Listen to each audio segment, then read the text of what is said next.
தமிழ்நாட்டில் வந்துட்டு freedom of எக்ஸ்பிரஷனே இல்லையே சார், இது எப்படி எடுத்துக்கிறது? ஃப்ரீடம் ஆஃப் எக்ஸ்பிரஷன் இருக்கிற மாதிரியும் காட்டிகிட்டு இருக்காங்க. பட் அதுலேயே வந்து ஒரு ஃபில்டர் இருக்குது. 2023 டிசம்பரில் மழை பெஞ்சுது 4 நாள். அப்போ வந்து தண்ணிலாம் ஃபுல்லாக தேங்கிருச்சு, எலக்ட்ரிசிட்டி ஃபுல்லாக வந்து கட்டு. இதை பற்றி எல்லாருமே அவங்க வீட்டுக்கிட்டலாம் வந்து தண்ணி நிற்கிது அப்படிங்கிறத பற்றி ஒரு போஸ்ட் போடணும், மக்கள்கிட்ட பரப்பணும். அப்படிங்கிறப்போ வந்து பார்த்திங்கன்னா அப்போ என்ன பண்ணிட்டாங்க, இன்டர்நெட்டை ஃபுல்லாக கட் பண்ணிட்டாங்க. மணிப்பூர் மாதிரியான மாநிலங்களில் அங்கே இருக்கிற சிச்சுவேஷனை வந்து கண்ட்ரோல் பண்ணுறதுக்காக தான் வந்து இன்டர்நெட்டை கட் பண்ணுவாங்க அப்படின்னு பார்த்தா அப்படிலாம் இல்லை. நம்மளோட ஆட்சியை பற்றி ஒரு தவறான செய்தி வெளில போயிடக்கூடாது, மக்கள் வந்து பயந்துடக்கூடாது. ஏன்னா நீங்கள் வந்து நியூஸ் சேனல்ஸை மிரட்டி வச்சிடலாம். அப்படி நீங்கள் வந்து உங்களையும் வந்து அப்படி பண்ண முடியாதுல்ல. ஈஸியாக நம்ம போஸ்ட் போட்டு ஷேர் பண்ணிட்டு போயிட்டே இருப்போம். ஆட்சி மாற்றம் அப்படிங்கிறது யூடியூபால் நடக்கும் அப்படின்னு நான் நம்பவே இல்லைங்க. மேபி இன்னும் அந்த காலகட்டம் வரல போல இருக்குது. நான் 2G வந்து எல்லாம் ஒன்றா சேர்ந்து என்னன்னு பார்த்தீங்கன்னா நியூஸில் எல்லாமே போட்டு பரப்பி, நியூஸ் பேப்பரில் எல்லாமே வந்து திமுகவுக்கு ஒரு பெரிய கெட்ட பேர் வந்து 2 முறை அவங்க தோல்வியை சந்திச்சாங்க. அதுக்கப்புறம் இப்போ தான் ஆட்சிக்கு வந்திருக்காங்க. இந்த பாடங்கள்லாம் கண்ணுமுடி வந்து போகும்ல, அதனால யூடியூபை எந்த அளவுக்கு கட்டுப்படுத்த முடியும் அப்படிங்கிறத பார்த்து ஒரு ட்ரையல் அண்ட் எரர் மெத்தடில் இப்போ செஞ்சுட்டு இருக்காங்க. அதோட ஆரம்ப பகுதியில் தான் நம்ம இருக்கோம் அப்படின்னு எனக்கு தோணுது.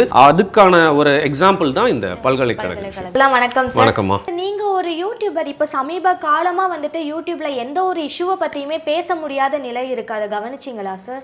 பேசிட்டு தான் இருக்கோம், ஆனால் வந்து பல பேர்கிட்ட போய் சேர மாட்டேங்குது. அதை தான் நான் கவனித்தேன். ஏன்னா எல்லாருமே எல்லாத்த விஷயத்தை பற்றியும் பேசுகிறாங்க. யூடியூப்பில் ஒன்றும் அவ்வளோ உங்களுக்கு ரெஸ்ட்ரிக்ஷன்ஸ்லாம் வரதில்லை. ரெஸ்ட்ரிக்ஷன்ஸ் இருக்குது, இருந்தாலும் நீங்கள் பேசுகிறத கொண்டு போய் ரெக்கமெண்டேஷன் சொல்லுவாங்கள்ல, அதில் பல மாற்றங்களை நான் வந்து பார்க்குறேன். குறிப்பிட்ட சில செய்திகள் மட்டும்தான் மக்கள்கிட்ட போய் சேருது. அது மட்டும்தான் நம்ம வந்து சப்ஸ்கிரைபே பண்ணி வச்சுருந்தாலும் அந்த சேனலில் இருக்கிற அந்த காணொலி பெல் ஐக்கான்லாம் அழுத்தணும்னு சொல்லுவாங்கள்ல, அது பண்ணிவிட்டு ஒரு நாள் ஃபுல்லாக உட்காந்து பார்த்துட்டே இருந்தால் கூட வரமாட்டேங்குது. அந்த அளவுக்கு ரெக்கமெண்டேஷன் இந்த யூடியூபோட சர்ச் இன்ஜினை வந்து அவ்வளோ கட்டுப்படுத்துகிற மாதிரியான ஒரு ஃபீல்டு இருக்குது அப்படிங்கிறது எனக்கு தோணுது. ஆமாம் சார். இந்த கொஷின் ஏன் கேட்டேன் அப்படின்னா, இப்போ சென்னையில் ரொம்ப பெரிய பல்கலைக்கழகத்தை பற்றி பேசும்போது அந்த விஷயத்தில் சம்மந்தப்பட்ட ஒரு குற்றவாளியோட பேர் சொன்னால் கூட சேனலுக்கு ஸ்ட்ரைக் அப்படின்ற மாதிரி வந்துடுது சார். ஸோ தமிழ்நாட்டில் வந்துட்டு ஃப்ரீடம் ஆஃப் எக்ஸ்பிரஷனே இல்லையே சார், இது எப்படி எடுத்துக்கிறது? ஃப்ரீடம் ஆஃப் எக்ஸ்பிரஷன் இருக்கிற மாதிரியும் காட்டிகிட்டு இருக்காங்க. பட் அதுலேயே வந்து ஒரு ஃபில்டர் இருக்குது. அப்படி தான் பார்க்க முடியும். போன வருஷம்னு நினைக்கிறேன், டிசம்பர் 2023 டிசம்பரில் மழை பெஞ்சுது 4 நாள். அப்போ வந்து தண்ணிலாம் ஃபுல்லாக தேங்கிருச்சு, எலக்ட்ரிசிட்டி ஃபுல்லாக வந்து கட்டு. இதை பற்றி எல்லாருமே அவங்க வீட்டுக்கிட்டலாம் வந்து தண்ணி நிற்கிது அப்படிங்கிறத பற்றி ஒரு போஸ்ட் போடணும், மக்கள்கிட்ட பரப்பணும். அப்படிங்கிறப்போ வந்து பார்த்திங்கன்னா ஒரு பெரிய பாதிப்பு இருந்துச்சு. நிறைய பேர் வந்து ஸ்டாண்டர்ட் ஆகிட்டாங்க. அப்போ என்ன பண்ணிட்டாங்க, இன்டர்நெட்டை ஃபுல்லாக கட் பண்ணிட்டாங்க. ஆனால் அந்த இன்டர்நெட்டை கட் பண்ண போகிறோம் அப்படின்னு எதுவும் சொல்லலை. கட் பண்ணதும் நிறைய பேருக்கு தெரியாது. நம்மளுக்கு ஏதோ டவர் விழுந்துருச்சு போல் வரல அப்படின்னு நினச்சிட்டு இருந்தாங்க. ஸோ எந்த அளவுக்கு வந்து கட்டுப்படுத்துகிறாங்க, ஓகே இப்படியும் கட்டுப்படுத்த முடியும், இப்படி ஒரு டெசிஷன் எடுத்து அவங்களால பண்ண முடியும் அப்படிங்கிறத அன்னைக்கு வந்து புரிஞ்சுக்கிட்டோம். ஸோ மணிப்பூர் மாதிரியான மாநிலங்களில் அங்கே இருக்கிற சிச்சுவேஷனை வந்து கண்ட்ரோல் பண்ணுறதுக்காக தான் வந்து இன்டர்நெட்டை கட்டுப்படுத்துவாங்க அப்படின்னு பார்த்தா அப்படிலாம் இல்லை. நம்மளோட ஆட்சியை பற்றி ஒரு தவறான செய்தி வெளில போயிடக்கூடாது, மக்கள் வந்து பயந்துடக்கூடாது. ஏன்னா நீங்கள் வந்து நியூஸ் சேனல்ஸை மிரட்டி வச்சிடலாம். அப்படி நீங்கள் வந்து உங்களையும் வந்து அப்படி பண்ண முடியாதுல்ல. ஈஸியாக நம்ம போஸ்ட் போட்டு ஷேர் பண்ணிட்டு போயிட்டே இருப்போம். அப்படி இருக்கப்போ நியூஸ்லேயும் உனக்கு எதுவும் வராது, நம்மளும் எதுவும் வந்து மக்கள்கிட்ட பகிர முடியாது, அதை கட்டுப்படுத்துறாங்க. அதே மாதிரி தான் இப்போ யூடியூப்பில் குறிப்பாக இப்போ ஆட்சி மாற்றம் அப்படிங்கிறது யூடியூபால் நடக்கும் அப்படின்னு நான் நம்பவே இல்லைங்க. மேபி இன்னும் அந்த காலகட்டம் வரல போல இருக்குது. ஒரு காலகட்டத்தில் வந்து நம்ம பிரிண்ட் நம்மளோட நியூஸ் பேப்பரை பார்த்து மக்கள்லாம் வந்து தலைவர்களை பற்றி புரிஞ்சுக்கிட்டாங்க, அரசியலை வந்து தெரிஞ்சுக்கிட்டாங்க. இன்னொன்று வானொலி இருந்துச்சு, அதை மூலியமாக தெரிஞ்சுக்கிட்டாங்க. சரியா? ஸோ இப்போ வந்து எம்ஜிஆர் நல்லவரா, கலைஞர் நல்லவரா அப்படிங்கிறத வந்து அவங்க இது மூலியமாக தான் ஒரு பர்செப்ஷனில் என்ன நடக்குது அப்படிங்கிறத புரிஞ்சுக்கிட்டு அவங்களுக்கு பிடிச்ச மாதிரி ஓட்டை வந்து போட்டுட்டு இருப்பாங்க. அப்புறம் அஃபெக்ட் பண்ணுறதுக்கு டிவி வந்தது. உதாரணத்துக்கு ஜெயலலிதா அவர்கள் அவங்க ஆட்சி செஞ்சுட்டு இருக்கும்போது அது வந்து ஒரு கொடூரமான ஆட்சி அப்படின்னு சொல்லிட்டு ரஜினி கூட வந்து யாரும் தமிழ்நாட்டையே காப்பாற்ற முடியாது சொல்லிப்பார். அப்போ வந்து அவங்க வந்து கைது செய்யப்பட்டப்போ அவங்களோட சொத்துக்கள், அவங்க வீட்டில் இருந்த ஃபோட்டோஸ், நகை, செருப்பு எல்லாத்தையும் எடுத்து அப்போ சன் டிவி வந்து போட்டாங்க. இப்போ நம்மளுக்கு வந்து பார்த்திங்கன்னா சன் டிவியை விட்டால் ஒரு பெரிய ஊடகமே இல்லை. தமிழ்நாடே முழுக்க சன் டிவி தான். உலகத் தமிழர்கள் அனைவருமே சன் டிவி தான் அந்த டைமில் பார்த்துட்டு இருந்தாங்க. அப்போ அதை விட்டால் நம்மளோட கான்சன்ட்ரேஷன் ரொம்ப கம்மி சதவீதம் பேர் தான் வந்து பார்த்திங்கன்னா டிடி, பொதிகை, நேஷனல்லாம் வந்து பார்த்துட்டு இருந்தாங்க. ஸோ அந்த சன் டிவியில் பார்த்தது டைரெக்டாகவே எலெக்ஷனில் அஃபெக்ட் பண்ணிச்சு. நிறைய மக்கள் நம்மளுக்காக உழைப்பாங்கன்னு பார்த்தா இந்த அம்மா வந்து எவ்வளோ பெரிய ஒட்டியானம் போட்டிருக்காங்க, எவ்வளோ நகையை போட்டிருக்காங்க, இவ்வளோ ஸ்லிப்பர் வச்சுருக்காங்க, இவ்வளோ செருப்பை வந்து ஒவ்வொரு நாளும் ஒரு செருப்பு போட்டால் கூட வாழ்நாள் முழுக்கமாக போடலாம் போடையடி அப்படின்னு சொல்லிட்டு பெண்களோ ஆண்களோ பேசி அவங்களுக்கு ஓட்டு போடக்கூடாது அப்படின்னு சொல்லிட்டு அவங்களை தோக்கடிச்சாங்க. ஸோ ஒரு மீடியானால் இன்ஃப்ளூயன்ஸ் பண்ண முடியும். பட் போன தேர்தலில் வந்து பார்த்திங்கன்னா மோடி அவர்களுக்கு உண்டான வாக்குகளே ரொம்ப கம்மியானது, சதவீதம் ரொம்ப கம்மியானது. அப்படிங்கிறதுக்கு காரணம் அவங்க கட்சிக்குள்ளேயே பூசல் இருந்துச்சு அப்படிங்கிறது இன்னொரு விஷயம். ஆனால் மோடி அவர்களை பற்றின இன்ஃபர்மேஷனை நேஷ்னல் மீடியாஸ் ஃபுல்லாக வந்து கட்டுப்படுத்தி வச்சுருந்தாலும் துருவ் ரதி அப்படிங்கிற ஒருத்தரோட வீடியோஸ் வந்து நிறைய பேர்ட்டு போய் சேர்ந்தது. பிஜேபி அரசாங்கம் பண்ண ஊழல்களாக இருக்கட்டும், அக்கிரமங்களாக இருக்கட்டும், அதெல்லாம் வந்து ஜெர்மனியில் உட்காந்துட்டு பேசினார். அதன் மூலியமாக ஒரு சின்ன பர்சன்டேஜ் ஆஃப் ஓட் வந்து பிஜேபிக்கு போச்சு அப்படிங்கிறத நம்பினாங்க. அதற்கப்புறம் தான் நீங்கள் கேள்விப்பட்டிருப்பீங்க யூடியூப்பில் நிறையா லாஸ் கொண்டு வர போகிறாங்க, நிறைய சேனல்ஸ்க்கு லாஸ் கொண்டு போகிறாங்க, ஒவ்வொரு வீடியோ போட்டாலும் இருக்கும், அதில் ஃபேக்ட் செக்கிங் இப்படி இருக்க போகுது, இந்த சேனலே புதுசாக வந்து ஸ்ட்ரைக் கொடுக்கறதுக்கான வாய்ப்பு இருக்குது அப்படிங்கிறலாம். அதே மாதிரி தான் வந்து பார்த்திங்கன்னா நம்ம தமிழ்நாட்டில் தேர்தல் வரப்போகுது. உங்களுக்கு தெரியும் எல்லாருமே வந்து நியூஸ் சேனலை பார்த்து நியூஸ் வந்து கட்டுப்படுத்தப்பட்டிருக்கு அப்படிங்கிறத தாண்டி எல்லாருமே யூடியூப் பார்த்து தெரிஞ்சுக்கிறாங்க. ஸோ இதன் மூலியமாக வந்து இப்போ இந்த பல்கலைக்கழக பிரச்சனை மட்டும் இல்லைங்க, எந்த பிரச்சனையாக இருந்தாலும் வந்து தேர்தல் நெருங்க பூதாகாரமாக்கப்பட்டுருச்சுன்னா, ஏன்னா திமுகக்கு ஏற்கனவே வந்து பார்த்திங்கன்னா 10 வருஷத்துக்கு முன்னாடி அவங்க ஆட்சியில் இருந்தாங்கல்ல, அப்போ வந்து அவங்க ஒரு விஷயம் பட்டிருக்காங்க, அதை மறந்துக்க மாட்டாங்கன்னு நினைக்கிறேன். அவங்க ஆட்சிக்கு எதிராக நிறையா குரல்கள் எழுந்திருந்தாலும் நிறைய அதிருப்திகள் இருந்தாலும் வந்து பார்த்திங்கன்னா 2G அப்படிங்கிற ஒரு பிரச்சனை வந்து கரெக்டாக அந்த தேர்தலுக்கு முன்னாடி எழுப்புனதுனால திமுகவுக்கு ஒரு பெரிய அடியாக இருந்துச்சு. அந்த காலகட்டத்தில் பவர் கட் வந்து நிறையா இருக்கும். இப்போ வந்து சென்னையில் வந்து ஒரு 4 மணி நேரம்னா சென்னையை தாண்டிலாம் பார்த்திங்கன்னா 8 மணி நேரம் பவர் கட்டு. ஸோ அரசாங்கத்து மேலே ஒரு பெரிய அதிருப்தியில் இருந்தாங்க. அந்த அதிருப்தியும் தாண்டி திமுக திருப்பியும் வந்து வெல்றதுக்கான வாய்ப்பு கூட ஓரளவுக்கு இருந்துச்சு. ஆனால் 2Gயும் வந்து எல்லாம் ஒன்றா சேர்ந்து என்னன்னு பார்த்தீங்கன்னா நியூஸில் எல்லாமே போட்டு பரப்பி நியூஸ் பேப்பரில் எல்லாமே வந்து திமுகவுக்கு ஒரு பெரிய கெட்ட பேர் வந்து 2 முறை அவங்க தோல்வியை சந்தித்தாங்க. அதுக்கப்புறம் இப்போ தான் ஆட்சிக்கு வந்திருக்காங்க. ஸோ இந்த பாடங்கள்லாம் கண்ணுமுடி வந்து போகும் இல்லை, அதனால் யூடியூப்பை எந்த அளவுக்கு கட்டுப்படுத்த முடியும் அப்படிங்கிறத பார்த்து ஒரு ட்ரையல் அண்ட் எரர் மெத்தடில் இப்போ செஞ்சுட்டு இருக்காங்க. அதோட ஆரம்ப பகுதியில் தான் நம்ம இருக்கோம் அப்படின்னு எனக்கு தோணுது. அதுக்கான ஒரு எக்ஸாம்பிள் தான் இந்த பல்கலைக்கழக இஷ்யூ. ஏன்னா அவரோட பேர் வந்து பார்த்தீங்கன்னா ஒரு தியாகி இல்லையா, பாவம், கட்சிக்காக ஒரு பெரிய தியாகத்தை பண்ணிட்டு தான் சிறையில் இருக்கார். ஒரு பேரை சொன்னால் வந்து எதுக்கு அவருக்கும் அசிங்கம் கட்சிக்கும் அசிங்கம்னால அவர் பேரை வந்து கரெக்டாக வந்து டிடெக்ட் பண்ணி நம்மளோட வீடியோஸாக இருக்கட்டும், கண்டென்ட்டாக இருக்கட்டும், யார்கிட்ட கொண்டு போய் சேரணும் அப்படிங்கிறத வந்து கட்டுப்படுத்திட்டு இருக்காங்கன்னு தோணுது. டிஎம்கே வந்துட்டு டிஜிட்டலி மக்களோட வாய்ஸை வந்துட்டு கண்ட்ரோல் பண்ணுற மாதிரி இருக்குது. ஆனால் இதை பற்றி எந்த ஒரு பொலிட்டிக்கல் சேனல்ஸும் சரி யூடியூபர்ஸும் சரி வாய்ஸ் அவுட் பண்ணி பார்க்குறதே இல்லை. ஏன் சார்? ஒருவேளை இந்த மாதிரி ஒரு விஷயம் பேக்ரவுண்டில் நடந்துட்டு இருக்குது அப்படின்றதே தெரியாமல் இருக்காங்களா? நீங்கள் ரெண்டாவது சொன்னது தான், வேணும்ட்டே பண்ணாமல் இல்லை, நிறைய பேருக்கு தெரியவே இல்லை அப்படின்னு தான் வந்து தோணுது. நிறைய பேருக்கு இன்னும் இந்த விஷயம் சரியாக வந்து சேரலை. இப்போ நீங்கள் முழுக்க யூடியூப்லேயே இருந்து நீங்களே அந்த வீடியோவை போஸ்ட் பண்ணிவிட்டு அந்த உள்ளுக்குள்ளே என்ன நடக்குதுங்கிற தெரிஞ்சு யூடியூபோட அல்காரிதம்லாம் புரிஞ்சவங்களா இருந்தால் அவங்களுக்கு தெரியும். ஏன்னா உங்கள் பிரெட் அண்ட் பட்டர் நீங்கள் காலையிலேருந்து நைட் வரைக்கும் இந்த யூடியூப்லேயே நீங்கள் பார்த்துட்டும் இருப்பீங்க, கன்சியூம் பண்ணிட்டும் இருப்பீங்க, வீடியோ ப்ரொடியூஸ் பண்ணி போட்டுட்டு இருப்பீங்க, அவங்களுக்கு தெரியும். பட் இது ஒரு லேயர் தானே, இது ஒரு கம்மி சதவீதம் தானே, நிறைய பேருக்கு இது வந்து தெரியறதே இல்லை. அது மட்டும் இல்லாமல் கட்டுப்படுத்துகிறாங்க அப்படிங்கிறத பேசுறதுக்கு நிறைய பேர் தயக்கம் இருக்குது, ஒரு தெளிவு இல்லை. இன்னொருத்தது பேச வேண்டிய இடத்துல இருக்கவங்களே வந்து பார்த்திங்கன்னா ஆளும் கட்சிக்கு சார்பாக இருக்கிறதுனால வந்து இது வெளில தெரிய மாட்டேங்குது. ஓகே சார், இப்போ வந்துட்டு யூடியூப்பில் இந்த மாதிரி ஒரு அடக்குமுறையெல்லாம் இருக்குது அப்படின்னு சொல்லலாம். இப்போது ரீசெண்டாக வந்துட்டு லைக் இந்த மாதிரி விஷயங்கள்லாம் போயிட்டுருக்கப்போ இந்த மாதிரிலாம் வீடியோஸ் போடக்கூடாது அப்படின்னு சொல்கிறாங்க. ஸோ இதில் வந்துட்டு டிஎம்கேவாக இருக்கட்டும், எந்த ஒரு ஆட்சியாக இருக்கட்டும், இந்த மாதிரி விஷயங்கள்லாம் பண்ணுறாங்க. மக்களுக்கு ஒரு உண்மையான விஷயத்தை வந்துட்டு கொண்டு போய் சேர்க்கறதுல கண்ட்ரோல் பண்ணுறது தான் பண்ணுறாங்க அப்படின்னு சொல்லலாம். இப்போ பிஜேபி கவர்மெண்ட்டும் அதே மாதிரி தான் பண்ணுறாங்கன்னு சொல்லலாம். நார்த் சைடில் ஒரு ஜேர்னலிஸ்ட் வந்துட்டு மர்மமான முறையில் இறந்துருக்காரு. ஸோ அதை பற்றி சொல்லுங்கள் சார். இங்கேயாவது அந்த மாதிரி விஷயம் நடக்கிறதுக்கு கொஞ்சம் யோசனை இருக்கும். நார்த்துலலாம் சொல்லவே தேவையில்லை. பிஜேபி வந்து புதுசாக வந்து இந்த ஃபாசிசத்தை கண்டுபிடிச்சி வச்சுட்டே தான் இருப்பாங்க. போன தேர்தலை வந்து பார்த்திங்கன்னா ஆஃப்டர் ஆல் ஒரு சேனல் கூட வந்து பிஜேபிக்கு எதிராக வந்து நியூஸும் போடல, அவங்களுக்கு எதிராக வந்து பிரச்சாரத்தையும் வந்து அலோவ் பண்ணல, அவங்களுக்கு எதிரான நியூஸையும் வந்து ஸ்ப்ரெட் பண்ண விடவே இல்லை. அப்படி இருக்கிற கட்டத்தில் வந்து ஏதோ ஒரு ஜேர்னலிஸ்ட்டு அந்த அளவுக்கு வந்து டேரிங்காக அந்த ஒரு விஷயம் பண்ண வந்திருக்காரு அப்படிங்கிறதே பெரிய விஷயம் தாங்க. ஸோ நீங்கள் சொன்ன விஷயம் வந்து எனக்கு ஆச்சரியமாகவே இல்லை. பாஜகவோட ஆட்சியில் அது 3வது முறை ஆட்சியில் இருக்காங்க. இன்னொன்று மோடி மட்டும் கொஞ்சம் சைலண்ட்டாக பழைய மாதிரிலாம் எல்லாம் அப்பியரன்ஸ்லாம் கம்மி பண்ணி அடக்கி வசிக்கிறாரு. ஆனால் பாஜகவோட அக்கிரமம் அப்படிங்கிறது தொடர்ந்து தான் இருக்குது. இந்த மாதிரி தொடர்ந்து ஜேர்னலிஸ்ட்டுக்காக இருக்கட்டும், இல்லைன்னா யூடியூபர்ஸ்க்காக இருக்கட்டும், மீடியாவை சேர்ந்த யாருக்குமே சொசைட்டியில் பாதுகாப்பு இல்லை அப்படின்ட்டு சொல்லலாம். இந்த மிரட்டல்கள்லாம் அதிகமாக வருது சார், இதை எப்படி எடுத்துக்கிறது சார்? எப்படி எடுத்துக்கிறது?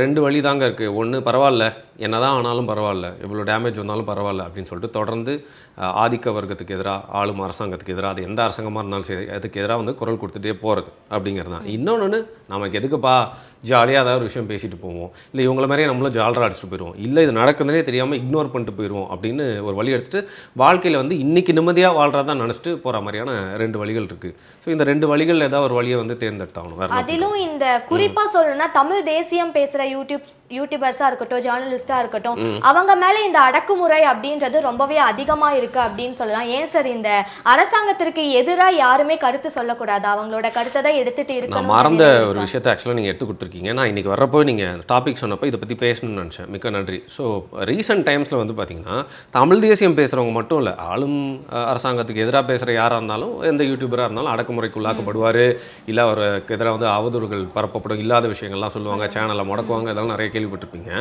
ஆனால் இன்னொரு சைடும் ஒரு தப்பு இருக்குது.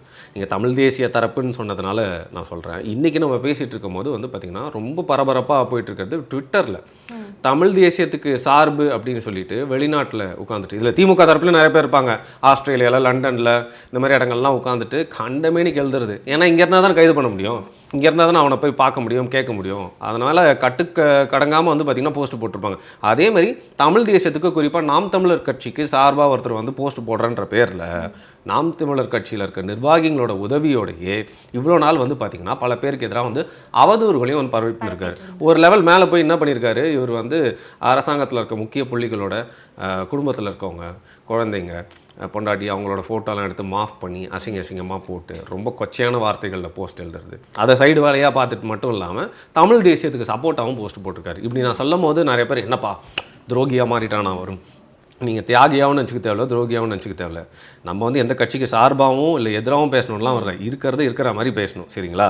ஸோ இன்றைக்கி வந்து ஒரு நபர் கைது செய்யப்பட்டிருக்காரு. நம்ம வந்து மாட்டவே மாட்டோம்னு நினச்சிட்டு ரொம்ப ஓவர் கான்ஃபிடண்ட்டாக வந்து மும்பை ஏர்போர்ட்டில் இறங்கியிருக்காரு. அவர் கைது பண்ணியிருக்காங்க. கைது பண்ணி வந்து பார்த்திங்கன்னா மயிலாடுதுறையில் வந்து விசாரித்து இப்போ வந்து அவரை சிறையில் அடைச்சிருக்காங்க. திருச்சியில் தான் விசாரணை இருக்கும் அப்படின்னு சொல்கிறாங்க. ஸோ அதனால் அவரோட கெட்ட நேரம் பாருங்கள், அவருக்கு வந்து விசாரணை வந்து எப்படி இருக்கும்னு சொல்லிட்டு எல்லாருமே வந்து யோசித்து பார்த்துக்கலாம். ஸோ இந்த குறிப்பிட்ட நம்பர் என்ன பண்ணுறாருன்னு பார்த்தீங்கன்னா, இது வந்து சொன்ன காழ்ப்புணர்ச்சியில் சொல்கிற மாதிரி இருக்குங்க. நாங்கள் ஏதோ ஒரு விஷயத்தை பற்றி வந்து வேற ஒரு மீனிங்கில் பேசியிருக்கோம். என்னோட நண்பரோட காணொலியே எடுத்து வந்து பார்த்திங்கன்னா அவதூறாக பேசுகிறான். இத்தனைக்கும் நாங்களும் வந்து நீங்கள் சொல்கிற தேசியத்துக்கு சப்போர்ட்டாக தான் பேசிகிட்டு இருக்கோம், சரிங்களா? எந்த கட்சிக்கும் சப்போர்ட்டாக இல்லை, ஏன்னா சொம்படிக்கிறது வேலை இல்லை, உண்மையாக பேசணும். ஸோ அப்போ யோசித்தேன், யார் இவெல்லாம். நான் இப்போ தான் வந்து ஒரு வருஷமாக இந்த அரசியல் காணொலிகள் பண்ணுறது, ட்விட்டர் அப்படிங்கிற இந்த முட்டுச்சந்துக்குள்ளேயே நான் இந்த வருஷம் தான் வந்தேன். இவங்களெல்லாம் எனக்கு தெரியவே தெரியாது. யார் இவங்க, ஏன் நம்ம மேலே வன்மத்தை இப்படி பரப்புகிறாங்க? சரி, நம்மளுக்கு எது தரப்புன்னு நினச்சிட்டு இருக்கவங்க இப்படி பரப்புகிறாங்க, புரியுது. பட் ஏன் வந்து நம்ம தரப்பு, சரி நம்ம பேசுகிற அதே நியாயத்தை தான் இவங்க பேசணும்னு நினச்சிட்டு இருக்கோம், இப்படி பண்ணுறாங்கன்னு பார்த்தா எல்லாருமே ஒரு இன்ஸ்டியூஷன் கீழே இயங்குறாங்க. ஸோ திமுகவில் எப்படி தலைவருக்கு ஜாலரா அடிக்கணுமோ அதே மாதிரி சில கட்சிகள்லையும் பார்த்தீங்கன்னா எல்லாருக்குமே ஜாலரா அடிக்கிறாங்க. அந்த கட்சியில் யாராவது நல்லது செஞ்சாலும் கெட்டது செஞ்சாலும் ரெண்டுத்துக்கும் வந்து வித்தியாசமே இல்லாமல் முட்டு கொடுக்குறது. ஸோ இவங்க இணையதள கூலிகளாக இருந்து செயல்படுற மாதிரி இது மாதிரி அவதூறு ஆபாசத்தை வந்து மார்க் பண்ணி பரப்புறது யாராவது சும்மா விடுவாங்களா? அது வந்து ஒருவேளை நாம் தமிழர் கட்சி ஆட்சியில் இருந்தாலும் யாராவது ஒருத்தர் வந்து இணையதளத்தில் மாதிரி ஆபாசமாக வந்து ஃபோட்டோ மார்க் பண்ணி பரப்புனா சும்மா விடுவாங்களா? கைது பண்ணிட்டாங்க. ஸோ வந்து தமிழ் தேசிய சார்பில் இருக்கவங்க மட்டும்தான் அடக்குறாங்க அப்படின்னு மட்டும் சொல்லிட்டு போயிட முடியாது. யார் தப்பு செஞ்சாலும் அதை பற்றியும் பேசி ஆகணும். ஸோ எந்த கட்சி சார்பாக இருந்தாலும் இணையதளத்தில் நம்ம கருத்துக்களை வைக்கிறோம் அப்படின்னா வந்து ஒரு அறத்தோடு வைக்கணும். அதில் ஒரு டிக்னிட்டி இருக்கணும். அது வந்து அசிங்கம் இருக்கக்கூடாது, அவதூறு இருக்கக்கூடாது. நம்மளுக்கு எதிரி தான், அவன் வந்து மோசமான எதிரியாக கூட இருக்கலாம், ஆனால் அவன் செஞ்ச தப்பை மட்டும்தான் சொல்லணும். அதை எக்ஸாஜரேட் பண்ணி அவன் செய்யாததை சொல்லாதெல்லாம் சொல்லிக்கிட்டே இருந்தாங்கன்னா அதே தானே பண்ணுவான், மாற்றி பண்ணிகிட்டே இருப்பான். அது எங்கே போனால் அடுத்தது அந்த ஆபாச வார்த்தைகள் போகும், அது ஃபோட்டோ மார்ஃபிங்கில் போய் முடியுது. இப்போ வந்து கைது பண்ணியிருக்காங்களா? இதே மாதிரி பல பேர் வந்து தமிழ் தேசிய சார்பாக வந்து பார்த்திங்கன்னா வந்து கைது செய்யப்பட்டிருக்காங்க, தண்டனைக்குள்ளே இருக்காங்க, வாழ்க்கையும் பாதை மாறி இருக்கு. இன்னைக்கு என்ன பண்ணிட்டாங்க, அந்த கட்சியில் இருக்க ஒரு பொறுப்பாளர் அவனுக்கு டேக் பண்ணியிருக்காங்க, தம்பி கிமின் வாழ்த்துக்கள் தெரிவிச்சிருக்காங்க, பிறந்தநாள் வாழ்த்துக்கள் தெரிவிச்சிருக்காங்க, அட்வைஸ் பண்ணியிருக்காங்க, இதெல்லாமே இருக்குது டைம்லைனில் ஸ்க்ரீன்ஷாட் எடுத்து போட்டிருக்காங்க. ஆனால் என்னைக்கே அவனை பிளாக் பண்ணிட்டேன்னு போய் சொல்லிட்டாங்க. நம்ம பசங்க சும்மா விடுவாங்களா? ஃபெப்ரவரியில் பிளாக் பண்ணிங்களா? ஃபெப்ரவரியில் ஒரு போஸ்ட் இருக்குது. ஓ, மார்ச்சில் பிளாக் பண்ணிங்களாக்கா? மார்ச்சில் ஒரு போஸ்ட் இருக்குது. ஐயோ அக்கான்னு வேறு சொல்லிட்டான். இது மாதிரி ஒவ்வொரு மாதத்துக்கும் ஸ்க்ரீன்ஷாட் எடுத்து போட்டு விட்டாங்க. ஸோ நம்ம யார் தப்பு பண்ணாலும் இனிமேல் வந்து இல்லைன்னு சொல்லிட்டு வந்து மாற்றி பேசிட்டு போயிட்டு இருக்க முடியாது. ஸோ கட்சியே வந்து இந்த மாதிரி வந்து பேட் இன்ஃப்ளூயன்சஸ் எல்லாம் வந்து வளர்த்து விட்டுட்டு இன்றைக்கி அவன் மாட்டிக்கிட்டோன்னா கையும் கழுவி விட்டாங்க. இது ஒரு பேட்டர்ன், இந்த கட்சி மட்டும் இல்லை, எல்லா கட்சியும் அதாங்க பண்ணுவாங்க. இப்போ ரீசெண்டாக நடந்த இஷ்யூவில் கூட அந்த மாதிரி ஒரு விஷயம் தான். ஆமாம். ஸோ நம்ம தான் வந்து நம்மளை பார்த்துக்கணும். நம்ம எந்த கொள்கையை சார்ந்து பேசினாலும் வந்து நம்ம லைஃப்பை நம்ம பார்த்துக்கணும். கொள்கைலாம் இருக்கட்டும், முதல்ல உன் வீடு குடும்பம் உன்னை நீ பார்த்துக்கணும். உன் வாழ்க்கை வந்து சீராக இருந்தால் தான், உன்னோட ஹெல்த் கரெக்டாக இருந்தால் தான், நீ வந்து டைப் அடிக்கிற அளவுக்கு வெளில இருந்தால் தான் உன்னால் எல்லாம் பண்ண முடியும். உள்ளே தூக்கி உட்கார வச்சிட்டாங்கன்னா வாழ்க்கையே வந்து போயிடும். தடம் மாறிடுச்சுன்னா அதுக்கப்புறம் எவ்வளோ கஷ்டப்பட்டாலும் வந்து எதையுமே மாற்ற முடியாது. ஸோ தமிழ் தேசியம் சார்பில் இல்லை, எந்த சார்பாக இருந்தாலும் அவங்க பேசுகிறாங்க அப்படின்னா அவங்கள அடக்குமுறை பண்ணுறது வந்து ரொம்ப தப்பு. அந்த திமுக வந்து எதிர்கட்சியாக இருந்தால் அவங்க தான் பெஸ்ட் ஆப்போனன்ட் பார்ட்டி. அவங்கள மாதிரி அரசியல் செய்யவே முடியாது. ஸ்டடி பண்ணலாம், இப்படி தான் பண்ணணும்னு சொல்லிட்டு எந்தெந்த நேரத்தில் எந்தெந்த போராட்டம், எந்தெந்த அணியை வச்சு பண்ணணும், எந்தெந்த நேரத்தில் பண்ணணும், எந்தெந்த ஊடகத்தின் வழியாக அதை பெருசாக்கணும், அதெல்லாமே சூப்பராக பண்ணுவாங்க. அதிமுக வந்து ஆக்சுவலாக வந்து டியூஷன் படிக்கணும் திமுக கிட்ட எப்படி எதிர்கட்சியாக இருக்கணும்னு சொல்லிட்டு. ஆனால் அவங்களே ஆளுங்கட்சியாக வர்றப்போ வந்து மற்றவங்களெலாம் எதிர்த்து பேசுகிறத வந்து அடக்குமுறை பண்ணாங்க அப்படின்னா தவறு. இருந்தாலும் யார் எதிர்த்து பேசினாலும் கண்ணியத்தோடு பேசணும். ஸோ இந்த ரெண்டு விஷயத்தையும் சொல்லணும்னு தோணுச்சு. ஓகே சார், சமூக நீதி பற்றி பேசுகிறாங்க, ஆனால் மக்களோட பிரச்சனைகளை பற்றி பேசினாலோ இல்லை வீடியோவாக எடுத்து ரிலீஸ் பண்ணவோ அதை ரொம்ப கண்ட்ரோல் பண்ணுறாங்க. இப்படி போகிறதெல்லாம் இப்போலாம் பார்த்துட்டு இருந்தா தமிழ்நாட்டுல வந்துட்டு யூடியூப் பிளாட்ஃபார்முக்கு ஒரு ஃபியூச்சரே இல்லாம ஆகிடுமோ அப்படின்ற மாதிரி இருக்கு. உங்க பிரச்சனை இதுவா? நான் வந்து ரொம்ப கஷ்டப்பட்டு சில பேர்கிட்டலாம் 4-5 வாட்டி வந்து 4-5 மாசமா பர்மிஷன் கேட்டு ஒரே பைக்ல கேமரா லைட் மைக் எல்லாத்தையும் எடுத்துட்டு போயிட்டு வேர்த்து இருக்க வந்து வீடியோ எடுத்துட்டு போடுறேங்க. 2 வாரத்தில் பார்த்தா எதுனா அவனோட சேனலில் போட்ட மாதிரி என்னையே நம்ப வச்சுட்டான் போட்டுக்கிட்டு இருக்காங்க. சரி விடுங்க, இது ஒரு பக்கம் நடக்கும். இன்னொரு பக்கம் வந்து யூடியூப்பில் இப்போதைக்கு வந்து திருப்பியும் சொல்கிறேன், சுதந்திரம் வந்து பறி போகலை. உள்ளுக்குள்ளே இருக்கிற ஆக்டிவிட்டிஸ், ஃபார் எக்ஸாம்பிள் யூடியூப் நிறைய பேருக்கு தெரியாது. இந்த பேக் எண்ட்லலாம் அவங்களுக்கு தெரிஞ்சுக்கிறதுக்கான வாய்ப்பு. அவங்க ஒரு வியூவராக தானே போவாங்க. அதில் இருக்க வார்த்தைகள், என்ன வார்த்தை யூஸ் பண்ணுறோம். உதாரணத்துக்கு ஒரு காணொலியை நீங்கள் போடுறீங்க அப்படின்னா அதில் வந்து ஒரு தீவிரவாதின்னு அறிவிக்கப்பட்ட ஒரு முகம் வந்தது, இல்லை ரத்தம் நிறையா இருக்குது, ஆபாசம் நிறையா இருக்குன்னா அந்த ஏஐ டிடெக்ட் பண்ணி வந்து பார்த்தீங்கன்னா ரெஸ்ட்ரிக்ஷன் கொடுத்துரும். ஆனால் வார்த்தை எப்படிங்கிறது டைலக்ட், இப்போ ஒரு மொழியும் மாறும். அதுக்கும் ஏஐ பண்ணாலும் அதில் வந்து மொழி நடைகள் மாறும் இல்லையா.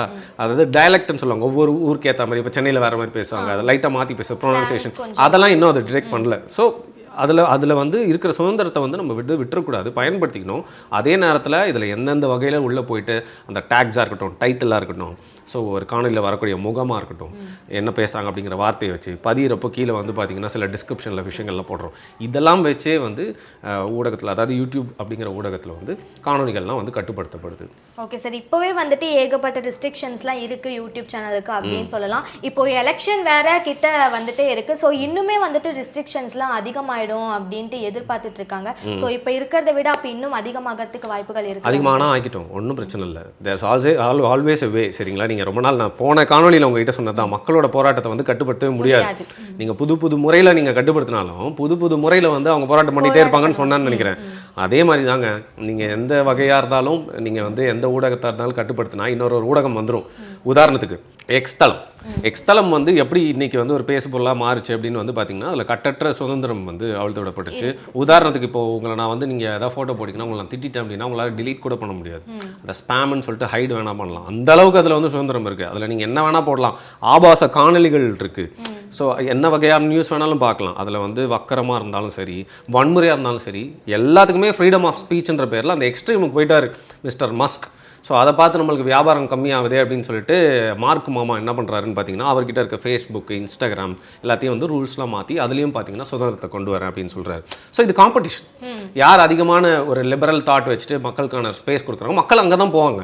அதனால தான் ட்விட்டர் இன்றைக்கி வந்து நல்லா போகுது அப்படின்னு தெரிஞ்சுட்டு த்ரெட்னு ஒன்று ஆரம்பித்தாங்க, வேலைக்கு ஆகல. அதுக்கப்புறம் சரி நம்மளோட த்ரெட்ஸு, இன்ஸ்டாகிராமு, ஃபேஸ்புக் மூணுத்துலேயும் வந்து பார்த்திங்கன்னா அதை லிபர்ட்டி இன்னும் கொஞ்சம் அதிகப்படுத்தினா தான் அவங்க காம்படிஷனில் இருக்க முடியும் அப்படின்னு சொல்லிட்டு அந்த முதலாளி அவனோட தொழில் இருந்து தான் யோசிப்பான். ஸோ அந்த வகையில் வந்து அரசாங்கம் எப்படி கட்டுப்படுத்தினாலும் வந்து வேறு ஏதோ ஒரு டெக்னாலஜி, வேறு ஏதோ ஒரு ஆப்பு, வேறு ஏதோ ஒரு பிளாட்ஃபார்ம் மூலிமா வந்து செய்திகள் பகிர தான் படும், மக்களுக்கு எல்லாமே கொண்டு சேர்க்க தான் படும். இந்த டெக்னாலஜியோட யுகத்தில் வந்து நீங்கள் டெக்னிக்கலாக ஒரு விஷயத்தை ஸ்டாப் பண்ணால் மக்கள் பல பேர் இன்றைக்கி வந்து கம்ப்யூட்டர் இன்ஜினியர், ஹேக்கர்னு அவங்க லெவலுக்கோட அதிகமாக யோசிக்கிற லெவலுக்கு போயிட்டுருக்காங்க. வாட்ஸ்அப்லேயே ட்ரெயின் விட்டு கூட படம்லாம் இன்றைக்கி வந்து காட்டுறதுக்கு எல்லாருமே ரெடி ஆகிட்டானுங்க.